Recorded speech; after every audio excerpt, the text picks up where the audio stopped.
नमस्कार साथियों, मैं योगेश यादव अखिलेश एजुकेशन जौनपुर संस्थान के माध्यम से आप लोगों के बीच रूबरू हूँ, मुखातिब हूँ।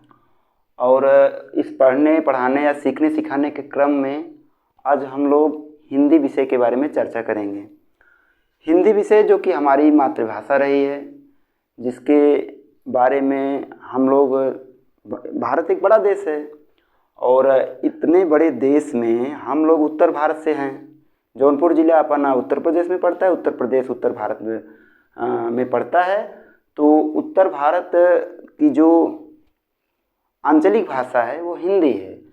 तो हम लोगों की एक प्रकार से कहें मातृभाषा हिंदी है या राजभाषा अपनी हिंदी है, तो वही हमारे टेट में सीटेट में एक भाषा के रूप में, एक प्रमुख भाषा के रूप में रखी गई है। तो आज के इस प्रसंग में, आज के इस सीखने सिखाने की गतिविधि में हम हिंदी विषय को रखेंगे और हिंदी विषय में आज हम लोग काफ़ी कुछ सीखेंगे और हम भी सीखेंगे, आप भी सीखेंगे। सीखने सिखाने की इस कड़ी में हम लोग आगे बढ़ते जाएंगे। हिंदी विषय जो है हमारी एक पहचान है। हम हिंदुस्तान के निवासी हैं। हिंदुस्तान में हमेशा से हिंदी बोली जाती रही है। यह विचारों के आदान प्रदान का माध्यम रही है। तो इसको हम प्रमुखता से स्थान रखते रहे हैं और रखेंगे भी, क्यों ना रखें, क्योंकि हमारी मातृभाषा है। और वैसे अपने देश में त्रिभाषा सूत्र, एक हिंदी, एक अंग्रेजी और एक क्षेत्रीय भाषा को रखा जाता है। तो त्रिभाषा में भी हिंदी है। तो मिला जुलाकर कुल माने तो हिंदी जो है हमारे परीक्षा के केंद्र में है, इससे हम अछूते नहीं रह सकते। तो इस भाषा के महत्व को देखते हुए राज्यों के टेट हों या केंद्र के टेट, या जिसे हम सीटेट नाम देते हैं, central teachers eligibility test, CTET, तो भाषा के रूप में हिंदी को प्रमुखता से रखते रहे हैं। उसका महत्व है। उस महत्व को देखते हुए आज हम इस सीखने सिखाने की कड़ी में हिंदी विषय पर चर्चा करने चल रहे हैं। और आशा है कि आप लोगों को अन्य वीडियो की तरह ये वीडियो भी रुचिकर और ज्ञानवर्धक साबित होगा, ऐसी मुझे उम्मीद है। और हमारे तरफ से कोशिश रहेगी कि जितना मैं दे सकूं, जितना मैं कर सकूं आप लोगों के प्रति, उतना करने का प्रयास मेरा रहेगा। आप लोग गौर कीजिएगा। आज का जो टॉपिक है बहुत सिंपल टॉपिक, और टॉपिक का नाम है विराम चिन्ह। विराम चिन्ह।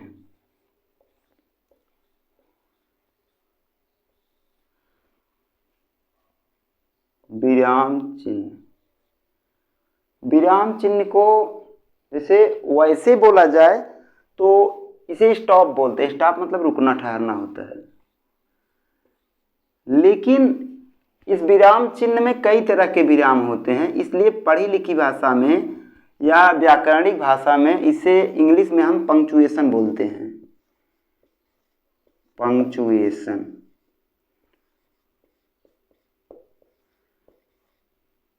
पंक्चुएशन। पंक्चुएशन का मतलब होता है विराम चिन्ह। अब ये विराम क्या होता है उसके बारे में थोड़ा गंभीरता से सोचें। जैसे हम कोई कार्य कर रहे हैं तो कार्य होगा ही, उसमें थकान लगने पर हम रुकते हैं। उसको करते करते एक स्थिति ऐसी आती है कि हम उसमें अपने आप को सहज नहीं महसूस करते, तो सुस्ताते हैं, थोड़ा आराम करते हैं, थोड़ा रेस्ट लेते हैं। तो उसी तरह भाषा में भी विराम जरूरी है। जैसे कोई वाक्य है, मोहन घर गया, नहाया, खाया, सो गया। ये वाक्य है, लेकिन क्या इसमें कहीं पे विराम दिख रहा है? विराम नहीं दिख रहा है। मोहन घर गया, नहाया, खाया, सो गया, कहीं विराम नहीं है। तो वाक्य में त्रुटि नहीं है, गलती नहीं है, लेकिन अगर व्याकरण के हिसाब से इसको देखेंगे तो यहाँ पे गलती है। अब मोहन गया तो मोहन मशीन तो है नहीं, मोहन तो इंसान है ना। मोहन घर गया, ये विराम चिन्ह है, अल्प विराम बोलते हैं। नहाया, फिर अल्प विराम। खाया, फिर अल्प विराम। सो गया, वाक्य यहाँ पूर्ण हो रहा है तो एक पूर्ण विराम का चिन्ह यहाँ पे लगाएंगे। अब जाकर व्याकरण की दृष्टि से हमारा वाक्य जो है सही हो गया, और तब मानेंगे कि हम पंक्चुएशन या विराम चिन्ह का पालन भली भांति कर रहे हैं। तो कोई वाक्य हो, कोई वाक्य विन्यास हो, कोई शब्दों का समूह हो, उसमें शब्दों का और वाक्य के अनुसार वाक्य कैसा है, वाक्य की प्रकृति क्या है, उस हिसाब से विराम चिन्हों का प्रयोग जरूरी है। इसीलिए विराम चिन्ह या पंक्चुएशन हम पढ़ते हैं, इसको पाठ्यक्रम में रखा जाता है। और सीटेट के पॉइंट ऑफ व्यू से देखें, सीटेट के परिप्रेक्ष्य में देखें तो विराम चिन्ह यहाँ पर क्यों रखा गया है, इसके लिए मैं आपको बताना चाह रहा हूँ कि सीटेट में आते हैं बड़े बड़े वाक्य। जैसे कहीं से कोई बड़ा गद्यांश ले लिया, सीटेट में जब आप सीटेट के पॉइंट ऑफ व्यू से देखेंगे या टेट के पॉइंट ऑफ व्यू से देखेंगे तो अब वो समय गया कि सीधे सीधे प्रश्न पूछेगा। अब जो सिस्टम है, नया सिस्टम है, उसके आधार पे वो ऐसे प्रश्न तय करता है जिसमें बड़े बड़े गद्यांश देगा, गद्यांश, और बड़े बड़े गद्यांश दे करके उसमें आपसे विराम चिन्ह पर भली भांति प्रश्न बनाएगा, विराम चिन्ह पर भली भांति प्रश्न बनाएगा। आप प्रश्न उठाकर देख लीजिए, चाहे टेट का, किसी भी राज्य के टेट का प्रश्न आप उठाएं या सीटेट का प्रश्न उठाएं, उसमें आप बड़े बड़े गद्यांश या पद्यांश आप पाएंगे, और आप उसमें ये भी पाएंगे कि उसमें विराम चिन्ह का प्रयोग है। तो जब विराम चिन्ह का प्रयोग प्रश्नों में पूछा जा रहा है, उसका प्रयोग है, तो हम यहाँ क्यों ना सीख लें, सीखना जरूरी है। इसीलिए तो हम खड़े हैं, और जब खड़े हैं तो विराम चिन्ह के बारे में आज सीखेंगे, इसीलिए खड़े हैं और सीख कर हटेंगे। हमारे साथ आप लोग भी तैयार हो जाइए, विराम चिन्ह भली बात सीखेंगे। चलिए शुरू करते हैं। आज का टॉपिक जो विराम चिन्ह है, उस टॉपिक की प्रशंसा करने से पहले मैं एक इसका अवगुण बताना चाहूँगा। हमने लिखा विराम, आगे लिखा चिन्ह, पढ़ा जाएगा चिन्ह, पर लिखा मैंने गलत है। देखिएगा, चिन्ह है, आधा न है पूरा है, लेकिन ये लिखा गलत है। लिखा ऐसे जाता है, लिखा जाता है चिन्ह, लिखा जाता है चिन्ह, चिन्ह, ये सही है। तो होता है अंग्रेजी में जैसे साइलेंट होता है, उस वैसे ही अपने हिंदी में साइलेंट तो नहीं है, लेकिन बोलचाल में ये ज़्यादा प्रयोग होता है चिन्ह है, लेकिन ये गलत है, सही ये है चिन्ह। तो होता है, खैर हमारा ये समझाने का टॉपिक नहीं है, टॉपिक हमारा ये है विराम चिन्ह। सबसे पहले आता है पूर्ण विराम, पूर्ण विराम, पूर्ण विराम, जिसका चिन्ह है एक खड़ी पाई। और पूर्ण विराम को अंग्रेजी में बात करें तो बोलते हैं फुल स्टॉप।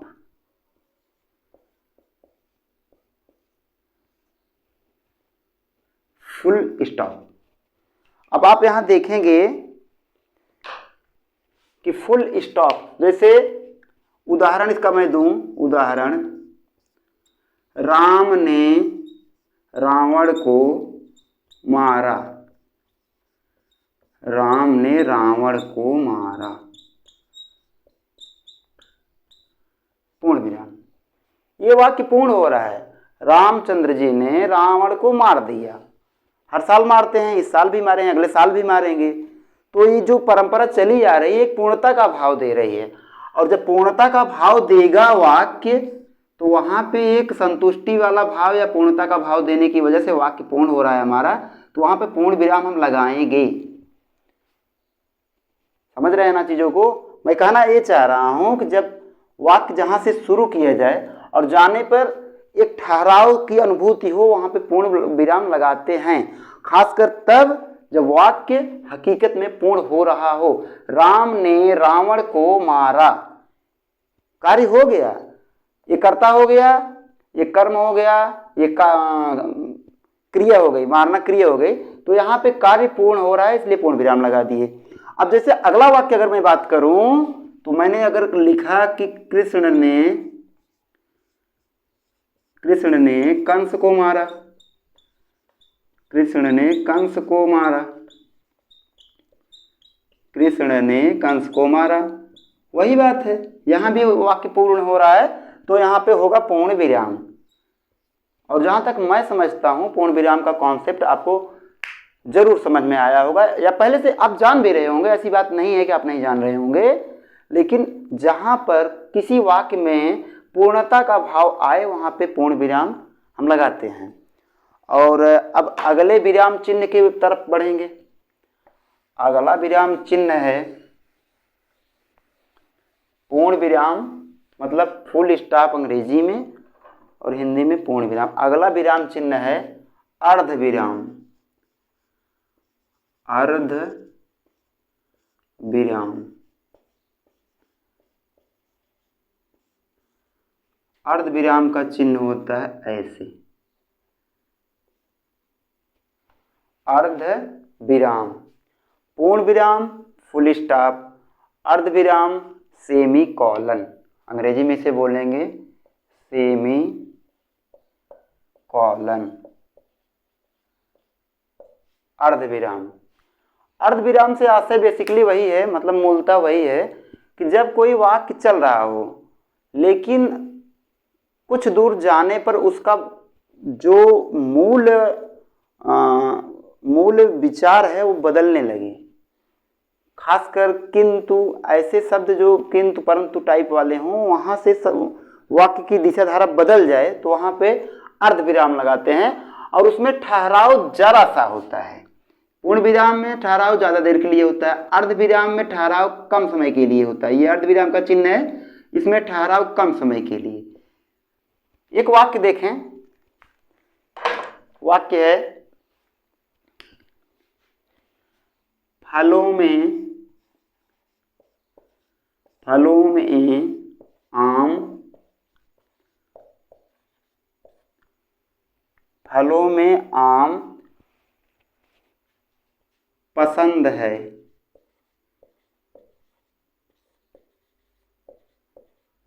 किंतु दक्षिण भारत में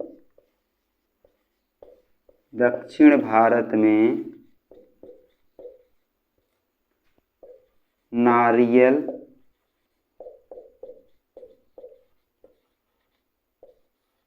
भी पसंद है।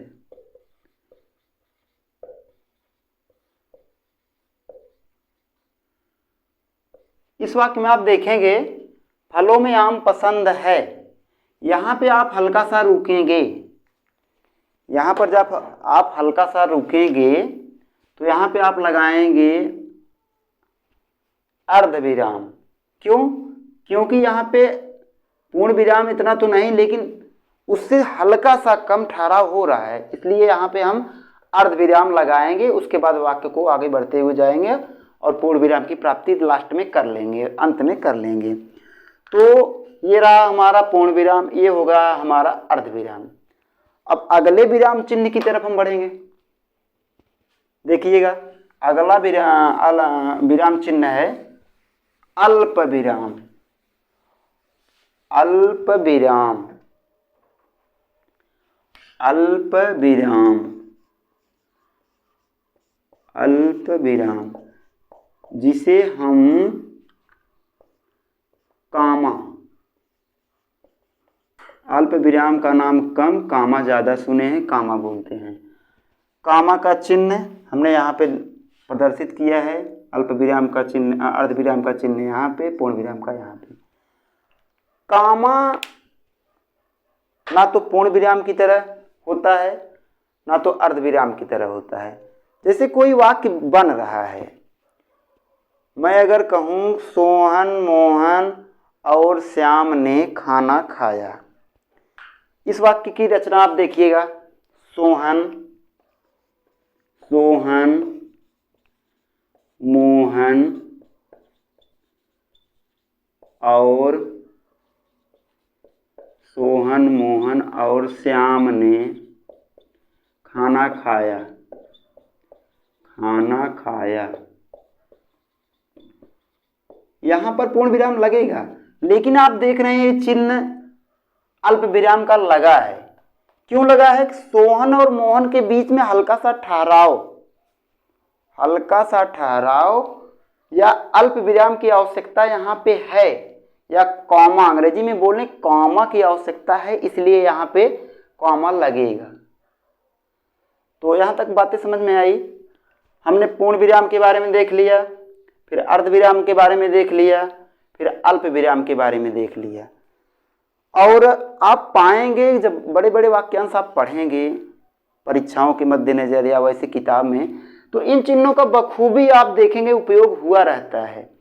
इन चीज़ों का प्रयोग क्यों किया जाता है? क्योंकि जब हम आप कहीं, जैसे मान लीजिए इसको थोड़ी देर के लिए 1 सेकंड का 10 सेकंड का मैं समझ लूँ, जब हम आप किसी लॉन्ग जर्नी पे जाते हैं तो हम मशीन नहीं हैं, जिस वाहन से जा रहे हैं वो तो मशीन है, लेकिन उसको भी ठहराव चाहिए, उसको भी पेट्रोल चाहिए, उसको भी ऊर्जा चाहिए, तो बीच बीच में रुकना पड़ता है। जब एक यात्रा के दौरान रुकना पड़ सकता है तो वही नियम वाक्यों में क्यों नहीं? इसीलिए जानकारों ने, विद्वानों ने इन सब विराम चिन्हों की रचना की, और ऐसे बहुत से विराम चिन्ह हैं जिनका हम एक एक करके वर्णन करते हुए आगे बढ़ रहे हैं।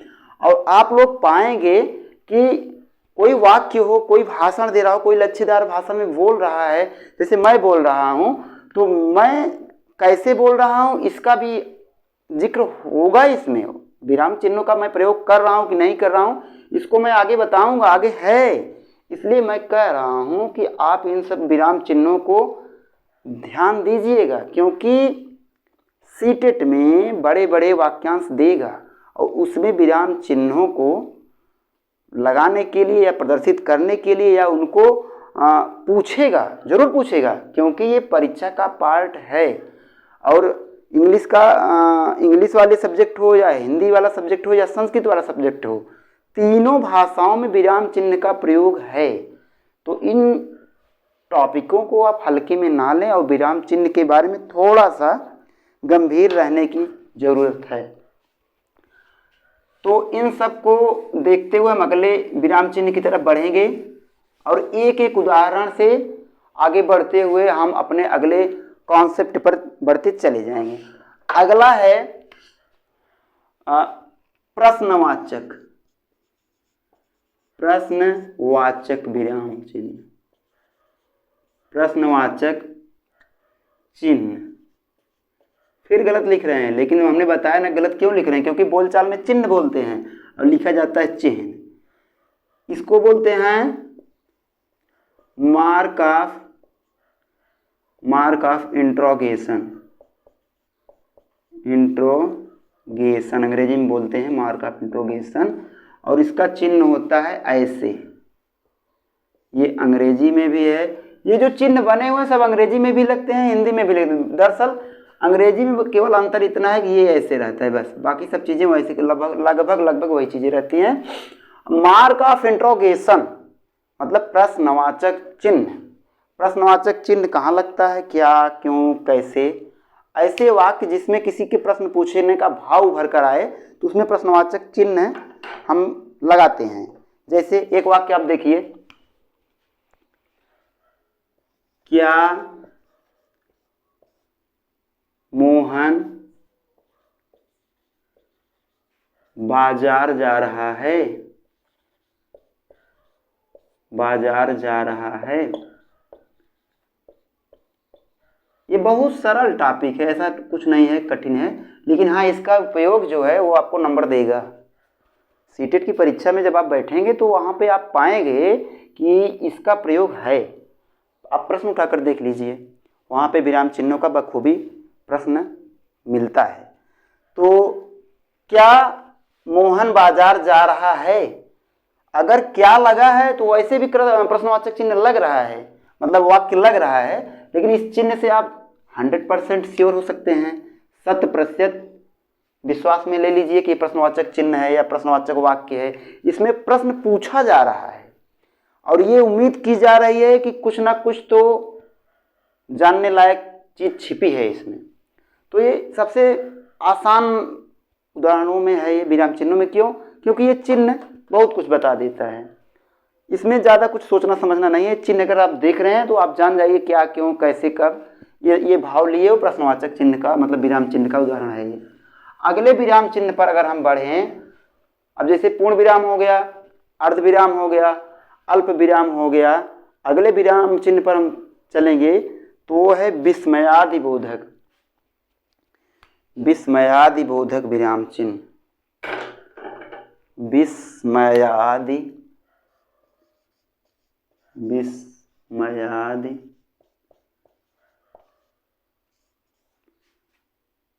बोधक चिन्ह, बोधक चिन्ह, विस्मयादि बोधक चिन्ह। इसका संकेत ऐसे होता है, इसका संकेत जैसे आप मानकर चलिए उल्टा, उल्टा आई, अंग्रेजी का होता है उल्टा आई, इसको अंग्रेजी में कहते हैं मार्क ऑफ एक्सक्लामेशन, एक्सक्लामेशन।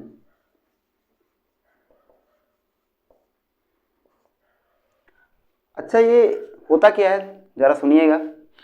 विस्मयादिबोधक, विस्मय मतलब आश्चर्य, हर्ष, खुशी, जिसमें कुछ अलग लगे। जैसे मैं कहूं नमस्ते दोस्तों, हाय दोस्तों, आप सभी कैसे हैं, तो मैं एक संबोधन कर रहा हूं। नमस्कार दोस्तों, आप सभी कैसे हैं, होता है ना, एक संबोधन हो रहा है। जहाँ पे संबोधन हो, जहाँ पर एक अंदर से बात निकले, एक झटके में निकले, तो वहाँ पे एक विस्मय सा लगे। जैसे एक वाक्य है, इसके उदाहरण में आप देखेंगे, एक वाक्य है, अरे वाह हम मैच जीत गए। अरे वाह, अरे वाह, अरे वाह हम मैच जीत गए। इसमें खुशी का भाव है, हम मैच जीत गए। अब अगर यही, यहाँ पे पूर्ण विराम लगाइए, अब अगर यही विस्मयादि बोधक चिन्ह को न लगाया जाए, अरे वाह हम मैच जीत गए, जैसे कोई बस लिख दिया गया हो, वो भाव नहीं आएगा। लेकिन अरे वाह हम मैच जीत गए, जैसे बोलने में तो आदमी बोल लेगा, आराम से बात को बना करके अच्छे से बोल लेगा, पर जब कहीं लिखा मिलेगा, कहीं आप बड़ा वाक्यांश पाओगे, उसमें वैसे बनाया मिलेगा, तो आपको उसको अपने हिसाब से सोचना पड़ेगा कि ये क्यों बनाया गया है, इसका भाव क्या कह रहा है। उस भाव को समझने के लिए इस चिन्ह को लगाया जाएगा, और इस चिन्ह को लगाने का मतलब है कि ये भाव दे रहा है कि यहाँ पे विस्मय है, या तो खुशी है, या तो दुख है, या तो उल्लास है, या तो दुख है, या तो मतलब ये ऐसे भाव जिसमें विस्मय छिपा हो। तो हमने सीखा पूर्ण विराम, अर्ध विराम, अल्प विराम, प्रश्नवाचक चिन्ह, विस्मयादिबोधक चिन्ह। 1 2 3 4 5, हमने 5 को 1 बाय 1 करके सीखा, देखा, जाना। अब जैसे कोई परीक्षा में इन सब प्रश्नों को या इस प्रकार के किसी भी टॉपिक को उठाएगा तो आप थोड़ा सा गंभीर होंगे। एक बार देखेंगे, 2 बार देखेंगे, देखिएगा भी। तो 5 प्रकार के विराम चिन्हों को हम देख चुके हैं। अब इस कड़ी तो साथियों हमने देखा 5 विराम चिन्हों को हम देख गए भली भांति उदाहरणों से। और हम अब चाहते हैं कि इनको मिटाऊं और आगे की कुछ विराम चिन्ह जिनको हम चाह रहे हैं, जबकि आप विराम चिन्हों के बारे में भली बात अवगत रहे हैं, जान भी रहे हैं, कुछ विराम चिन्हों को मैं शब्द से बताता जाऊंगा, चिन्ह के माध्यम से दिखाता जाऊंगा और उनको आप देखिएगा और किताब में भी पढ़िएगा। किताब में तो सब कुछ है, बस पढ़ने की ज़रूरत है। एक विराम चिन्ह होता है हमारा हंस पद। हंस पद, हंस पद का नाम आपने सुना ही होगा। हंस पद या त्रुटि बोधक इसे कहते हैं, या त्रुटि बोधक। त्रुटि बोधक, जैसे कोई वाक्य लिख रहे हैं, वहां पे कोई शब्द छूट जाए तो इस प्रकार का चिन्ह आप देखे होंगे, इसको हम लगाते हैं, देखे होंगे, लगाते हैं।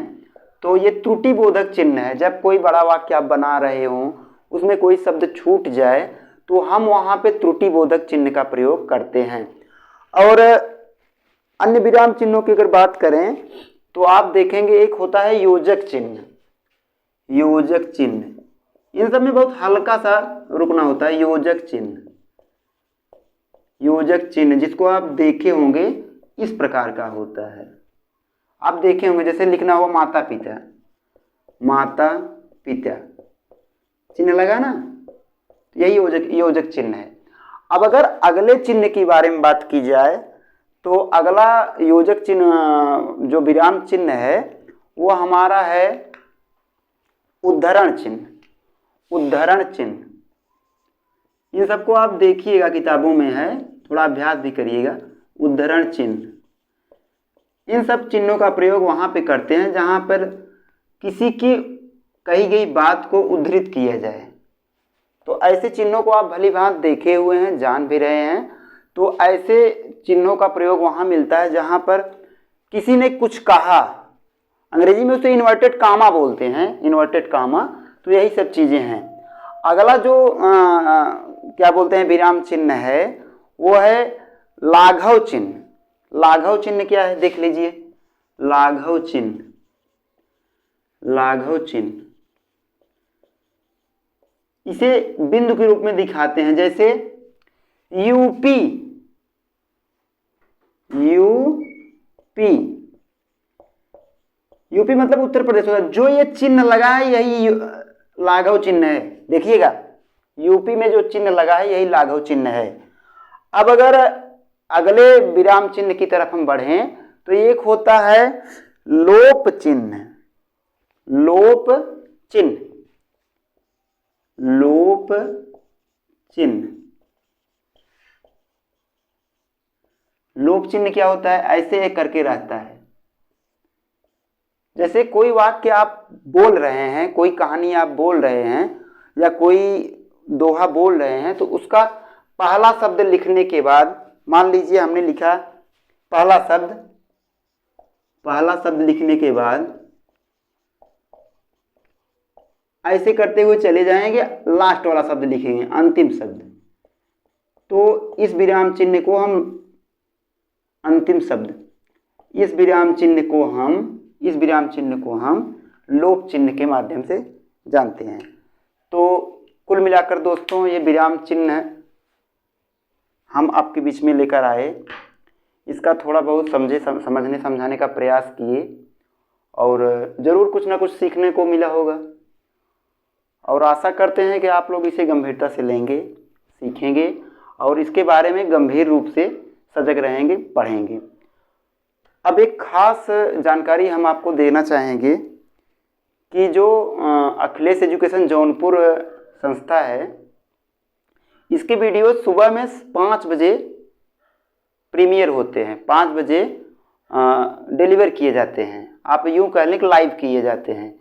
तो सुबह का समय होता है, आप लोग फ्रेश रहें, अच्छे से खाएं पिएं, मस्त रहें, दुरुस्त रहें और सुबह में वीडियोज को देखें और उसका भरपूर लाभ उठाएं। आशा करते हैं कि हमारे जो इनिशिएटिव चल रहा है उससे आप लाभान्वित हो रहे होंगे और उससे आप लाभ ले करके आगामी परीक्षाओं में सफलता को प्राप्त करें। ऐसी मनोकामना हमारी निस दिन है, हर दिन है।